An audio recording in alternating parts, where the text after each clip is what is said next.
आज मैं आपको एक ऐसी साहसी महिला की कहानी सुना रहा हूँ जिसने अपने साहस अपने बच्चे की जान बेड़ियों से बचाई थी।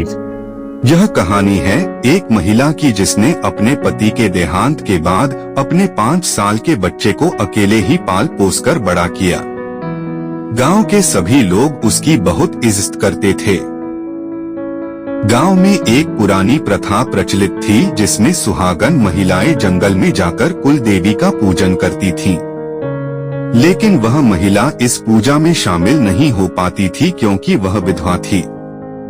काश हम भी इस पूजा के लिए जा सकते, लेकिन हम नहीं जा सकते क्योंकि हम एक विधवा स्त्री हैं। माय प्यारे पुत्र गुड्डू, तुम घर के अंदर जाओ। शाम हो चुकी है, हम भी थोड़ा काम खत्म करके आ रहे हैं। ठीक है माँ, हम घर के अंदर जा रहे हैं। तुम भी जल्दी आओ माँ, मुझे भूख लग रही है। माँ, हमें अब नींद आ रही है, चलो सोने चलते हैं। हाँ, तुम ठीक कह रहे हो, चलो एन सोने ही चलते ही है।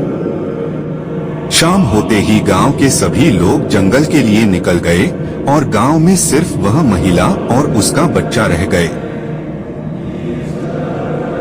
आधी रात हो चुकी थी। अचानक महिला को कुछ आवाजें सुनाई देती हैं। आवाज सुनकर के महिला खड़ी हो जाती है और खिड़की पर जाके खड़ी होकर देखते हैं कि आवाजें कहां से आ रही हैं। बाहर का दृश्य देख करके महिला घबरा जाती है क्योंकि वह यह देखती है कि उसके घर के चारों तरफ बहुत सारे भेड़िए चक्कर लगा रहे हैं। वे सारे भेड़िए बहुत भूखे प्यासे हैं। महिला का बच्चा सो रहा था, फिर भी वो साहस करके एक बार फिर खिड़की के पास देखने गई तो उसने देखा कि सारे भेड़िए जा चुके हैं।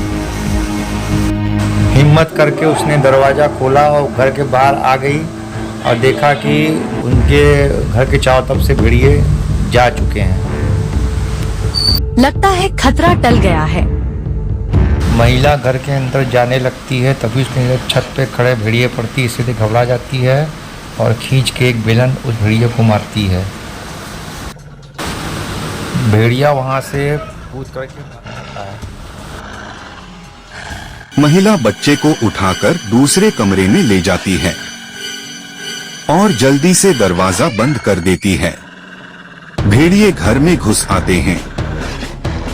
विदेशी महिला गांव वालों से मदद मांगती है और कहती है कि कोई मेरी मदद करूं। महिला एक कपड़ा जलाकर दरवाजे से भेड़ियों वाले कमरे में फेंकती है।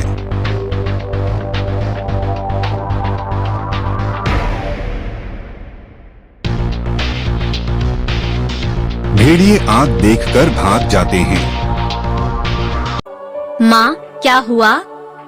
कुछ नहीं बेटा, सब ठीक है। महिला अपने बच्चे को फिर सुला देती है और अपने भी सो जाती है। सुबह गांव वाले पूजा समाप्त करके लौट रहे हैं। गांव की हालत देखकर ये समझ जाते हैं कि यहाँ जानवर आए थे। गांव वाले उस महिला से पूछते हैं कि यहाँ पर क्या हुआ था। महिला घर से बाहर निकलकर पूरी कहानी सुनाती है। गांव वाले उसकी बहादुरी की प्रशंसा करते हैं। इस तरह महिला ने अपनी ममता और साहस से अपने बच्चे की जान बचाई और सभी के दिलों में अपनी बहादुरी की छाप छोड़ी।